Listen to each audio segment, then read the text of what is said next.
Septimus Severus was born on the 11th of April 145 AD in Leptis Mania, and born in Tripolitania in modern Arabia. Contrary to popular belief, he came from a wealthy and well-distinguished family with Carthaginian and Roman ancestry.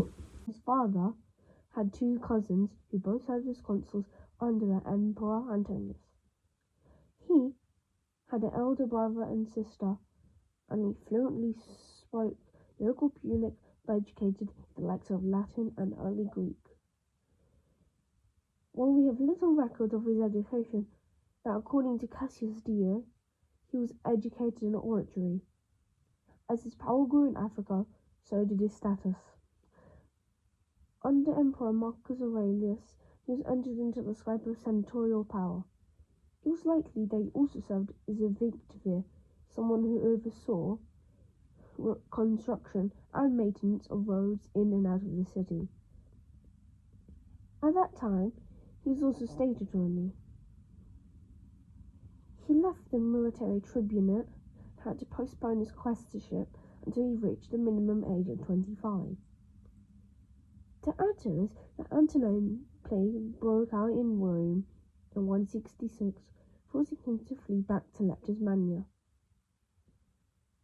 When he reached 25 in 169 AD, so he went back and officially took office in the Roman Senate.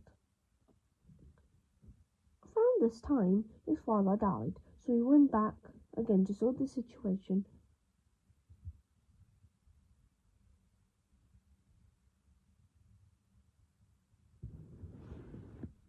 After the Magi had invaded southern Spain, the emperor gained control over the area the Mari were invading, and the Senate was compensated by gaining control over Sardinia, which led them to relocate there. This also led to Severus moving there again to serve his second term there. After this, he would be chosen as the consul of the province of Africa, as he served the remainder of his senatorhood as tribune of the plebs at around 175 AD. In his early 30s, he decided to marry the lady Pacia Marciana, and they were both from Leptis Mania. Not many records are available, but the one that we could use, History Augusta, which is regularly unreliable, claims that they had two children together while none survived. Even if their marriage did last 10 to 11 years, sadly, she died in the year 186, which led Septimus to go back on the marriage hunt. History Augusta states that Septimus had heard of a Syrian woman who was seeking to marry a king, so off Septimus went. She was an eminently Syrian by the name of Julia Domna, and her father Julius Basanius. With Arab and envied lineage, he also served as a high priest for the sun god Elagabor. Domna's older sister would later become the grandmother of the future emperors Elagabalus and Alexander Severus.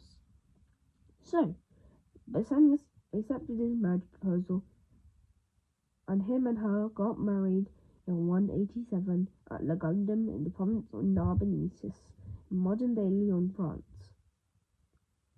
They had two sons, Publius and Lucius, later in Caracalla, and Publius.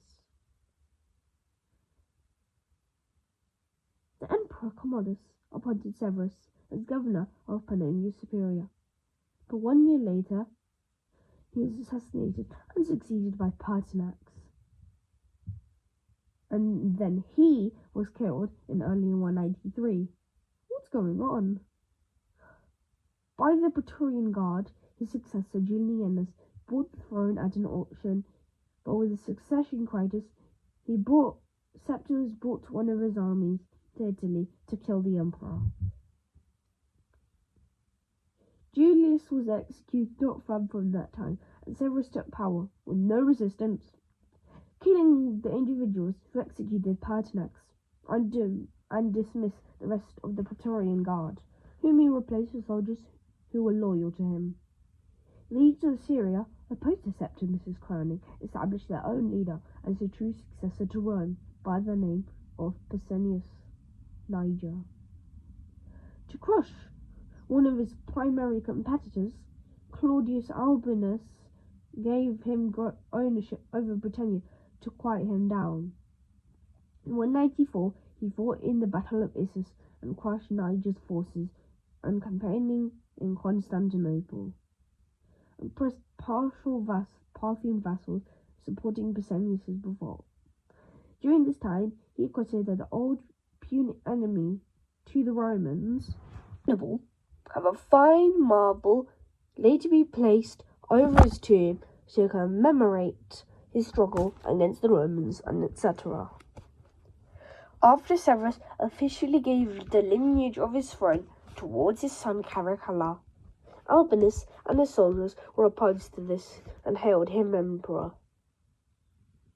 After Severus' short stay in Rome, he went north to Gaul to stop the invasion by Albinus, and they faced up in the Battle of Lugudunum, where he fought Pannonian, modern Croatian, Milesian, Serbian, and Dacian, Transylvanian, Romanian forces. After the soldiers' army of Albinus was defeated, Severus was declared the official title of Roman Emperor. On returning home, he thought, why not just kill 29 senators for siding with Albius? He would also expand his policy with people who didn't support him or just commit conspiracy against him. This is probably why none of his senators actually liked him, and why he was so unpopular. It's probably because he came to power with the army's help, with no support from the Senate beforehand. Even if he hadn't made a customary oath, promising not to send any of them to death, well, you just heard what I said, and you know what happened after that. Even if he had turned Rome into one of the first military dictatorships, he was quite fine with that. His citizens were actually the opposite and openly supported his regime. After a sea expedition with the help of Abgar IX, which he scared into actually helping after taking his children hostage. He had ruled the Edessa province and had aimed to keep it out of Parthian hands. Somehow the situation was actually reverse psychology, and the Romans actually wanted to invade Parthia. So, Septimus had planned an ambitious campaign against Parthia, as they had gave aims and supported Pescennius Niger's revolt. He sacked Ctesiphon and annexed the northern half of Mesopotamia. After 2 sieges, he was unable to take Hatra, but after this, he expanded his defensive line against the Parthians in the Arabian desert from Bazi to Jamatha. His military reforms were not big, but they were game-changing. He first increased donatives to new soldiers and added 3 new legions, increased army wages from 300 to 400 denarii, about a 33% increase in wage from 300. Now, to religion. Under his rule, Trajan's religious reforms were unclear and mostly unfollowed, as he promoted combining the faiths together and passing an edict on conversion to Christianity and Judaism. But personally supported Christians and led them to go forward with their beliefs, even employing Christian as his physician. Severus then, in late 202, decided to launch a counteroffensive against the Germanites in Africa. His generals had been fighting against them for 5 years. In this attack, he took settlements like Gerlia, Garbia, and took their capital, Garama, which was 600 kilometers south of Leptismania. After this, they annexed Viscara, Castellum, Dimidi, Gormale. In 208, Severus travelled to England and also aimed to build a wall around London to keep out raiders. He brought over 40,000 soldiers with him. First, he fixed Hadrian's Wall, increasing the strength of other small forts, and led a campaign in the Scottish land. After the Scottish had purposely put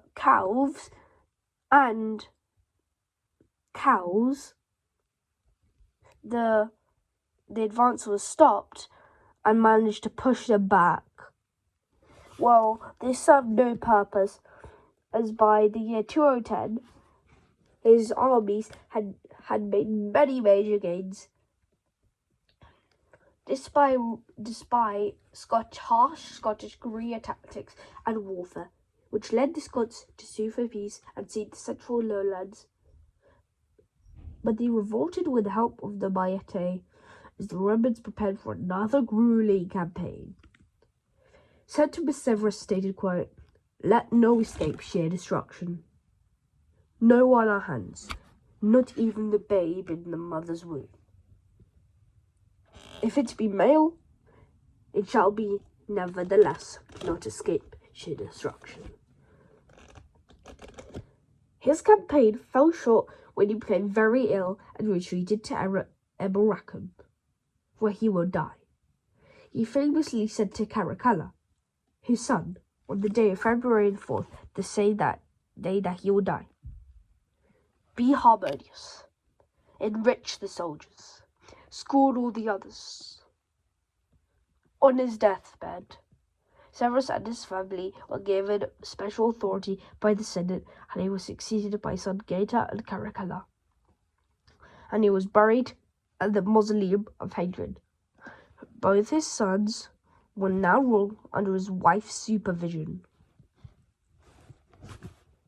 Let's take a moment to think about his life, his influential decisions, and how he has changed history.